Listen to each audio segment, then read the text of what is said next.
જય સ્વામિનારાયણ। તારીખ 7/9/2024 ભાદરવા સુદ ચોથ શનિવાર। એક સમયે સદગુરુ કૃપાનંદ સ્વામી તથા યોગીવર્ય સદગુરુ ગોપાળાનંદ સ્વામી સંત મંડળ સાથે બાબરિયા વાડમાં વિચરણ કરતાં કરતાં મોટા માણસાના પાદરમાંથી પસાર થયા। માણસા ગામના હરિભક્ત એવા મસરી કોળીએ સંતોને જોયા એટલે એકદમ વાટમાં આડા ફર્યા અને હાથ જોડીને વિનયભેર આગ્રહ કર્યો કે મા બાપ, આજ તો બહુ કૃપા કરી, આજ તો અમારા ગામને પાવન કર્યું, આજ તો મારે ત્યાં થાળ રસોઈ કર્યા સિવાય આપને આગળ જવા નહીં દઉં।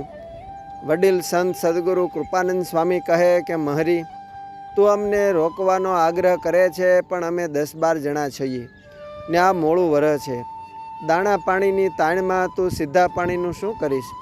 ત્યારે મોટા મનનો મહરી બોલ્યો કે અરે મા બાપ, મારા કુબાબા બાજરાના દાણાની ભંભલી ભરી છે અને અડદની દાળ પણ છે, ખૂટશે તો ગામધણી બાપુને ત્યાંથી માગી લાવીશ, પણ તમને આમ ને આમ મારા ગામના પાદરમાંથી ભૂખ્યા જવા નહીં દઉં।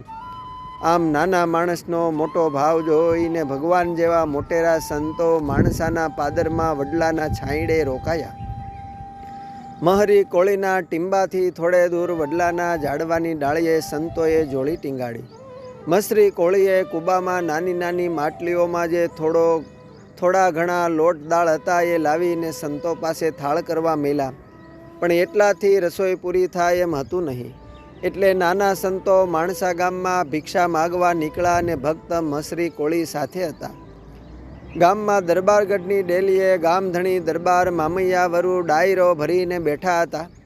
મહરી કોળી સંતોને લઈ સીધા જ દરબારગઢમાં આવ્યા। એના મનમાં હતું કે દરબારને ત્યાં જોઈએ એટલું સીધું મળી જાય તો સાધુઓને બીજે ભિક્ષા કરવા જવું ન પડે। મામૈયા વરુએ મસરી કોળી અને સાથે સાધુઓને જોયા એટલે બોલ્યા કે એલા મહરી, આ સાધુઓ કોણ છે અને ક્યાંથી આવ્યા છે?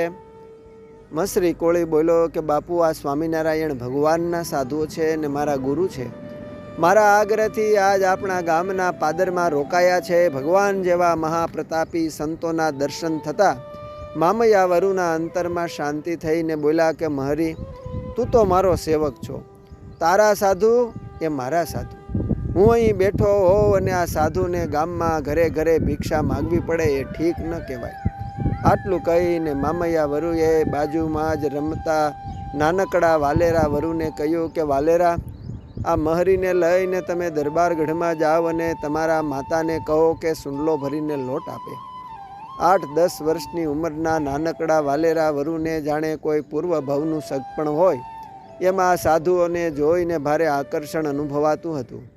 વાલેરા વરુ દરબારગઢમાં જાતા જાય અને પાછા વળીને આ નોખી ભાતના સાધુઓને નિરખતા જાય। વાલેરા વરુએ દરબારગઢમાં જઈને પોતાના માતાને ફળિયામાં સાધુ આવ્યાની વાત કરી।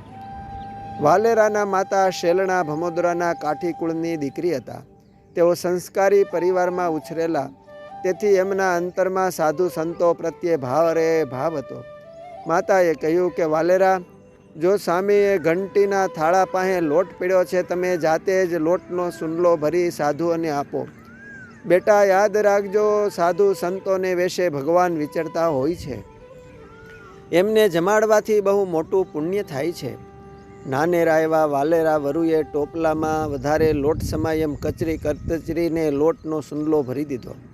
ભગવાન જેવા પ્રતાપી સંતોની કૃપા દ્રષ્ટિ વાલેરા વરુ ઉપર ઠરી અને વાલેરાના અંતરમાં ભવિષ્યમાં પાંગરનારા એકાંતિક ભક્તિના બીજ વવાઈ ગયા।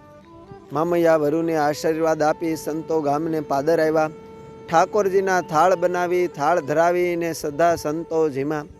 આમ હરિભક્ત મસરી કોળીને રાજી કરીને પાણી તો બહતા ભલા અને સાધુ તો ચલતા ભલા, એ ન્યાયે સંતોએ આગળની વાટ પકડી। એ સીધું ને લોટ દીધાના પુણ્ય પ્રતાપે વાલેરા વરુ મોટા થઈને જ્યારે પોતાના ગરાજ સારું બારોટે ચડ્યા ત્યારે સદગુરુ ગુણાતીતાનંદ સ્વામીના આશીર્વાદે એમનો વણે ઉકેલાયેલો ગરાજ 7 દિવસમાં પાર પડ્યો।